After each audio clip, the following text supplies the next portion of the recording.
if you want to look at it as an equation, it's really easy. All you have to do to make an environment that's innovative is once you have that North Star for people, you give a shared identity, you have a goal that we walk towards and we aim, and then this is the balance of chemicals, and if you can do that, it's perfect, right? You make an environment where people are either exercising or laughing, because laughing releases endorphins, right? Because you're convulsing your internal organs, fun fact, and that's why it feels good to laugh.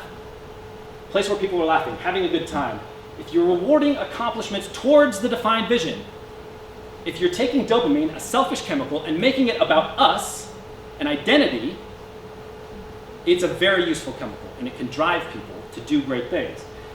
If the serotonin releases, if we're helping people grow, if they feel accomplished, if they're feeling their status raise in the company, amongst their peers, and they're earning it through relationships, this is a healthy way to get serotonin. And oxytocin, if we can build a culture of mentorship, of helpfulness, of service, that's it. You've cracked the code. It's that easy. And if it's that easy, why aren't people doing it more often?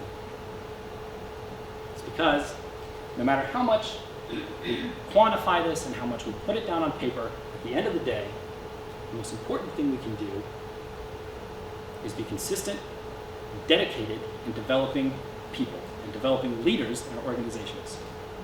And this is why we don't do it more. Because we're in an age where I have to have it right now.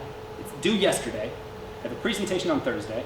If we're going to invest this money right now, by Q2 I need to see some returns. And it doesn't work that way. It's a lot like going to the gym. To build great leadership, to build someone who's going to stand up, and by leadership I don't mean management. Management is about accomplishing tasks. Leadership is about protecting the people to the right of you and to the left of you. We have enough swords in organizations. We need more shields. And if we can develop people into the leaders that will protect the people in their tribe, in their communities, it's a long game. And it's like going to the gym because you're going to come home, and if you're that person who takes that initiative, you're going to come home at the end of the day and you're going to be beat to shit, and you're going to feel like crap, and you're going to look in the mirror and you're going to go, I look exactly the same. This is not worth it. And then you're going to come home the next day, you're going to try it again, and you're going to look exactly the same. And you say, this is not worth it. And then 10 days down the road, 2 weeks, 3 weeks, finally, someone on your team, someone that you work closely with, is going to say, hey man, you been working out? And you're like, no. I don't want to say anything. Hey, do you mind if I work out with you? I've been needing to get back into shape.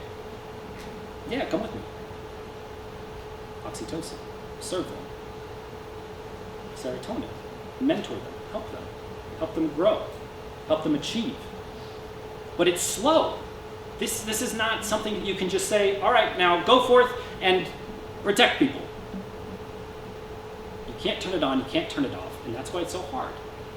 We have all of these great tools and great structures in place that just at the end of the day don't work, because it's like those videos where you see on YouTube someone at the gym who is on a machine they have no idea how to use, right? They're like using the row machine doing this or something, like pulling it back with their foot. We put tools in front of people that they can't use them, and that's the number one thing we found in our research. We started off doing surveys, we started doing interviews, and as we found out more and more, we got data back, we said, we have to fork this. We forked into an online side of the research and an offline side of the research. We broke it out into innovation stages. We had inception, we had ideation, and we had completion. And during those stages, they're very different, right? But what we found was that what we put online, the electronic experience, didn't matter if the offline side wasn't supported equally. So this is why we spend tons of time in research building these software platforms. We need to be building human platforms. We need to be investing in creating a culture that focuses on shared identity and building a place where we feel safe to take chances. You know what was one of the funniest things in the research that we found was that, we thought what we were going to find out was we asked the question, have you ever had an idea that you thought would help the company? Did you follow through on it? And if not, why? And for the people who fell into that if not why category, what we expected to hear was, I talked to people, found out how much work it was going to take, and I said, nah, I don't have the energy. We just figured people were kind of lazy. What we found out was people never got to that stage. They stopped at ideation. They said, I have a really good idea. And it was driven home when we were doing a study group or a focus group, and I was telling the guy, the team, and the participants about the product, and said, oh yeah, you can crowdsource your teams and get feedback on it. And the guy raised his hand and said, well, what if someone steals my idea? And I was like, I wanted to shake him. I was like, you don't get it. But I didn't get it. I didn't get that we hadn't built an environment where people felt safe to take chances, where credit hoarding wasn't a thing. That people didn't need to feel validated through being approved or getting recognition through, their boss or their boss's boss. We hadn't built a place where someone felt like they could take a chance. The top 3 reasons that people didn't move forward with their ideas: number 1, fear I would lose control of my idea. Number 2, fear I would lose credit for my idea.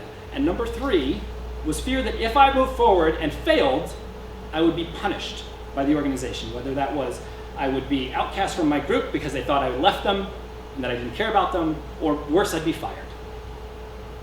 Actually, I don't know which is worse. That would suck either way, right? Focusing on people is what gets you there. The software can complete the cycle. You can come up with the next Slack of innovation.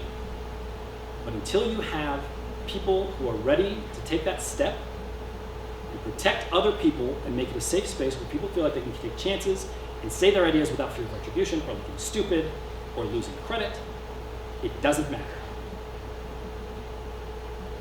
So I'll ask you one question, and that is, do you want dead cobras or do you want a safer community?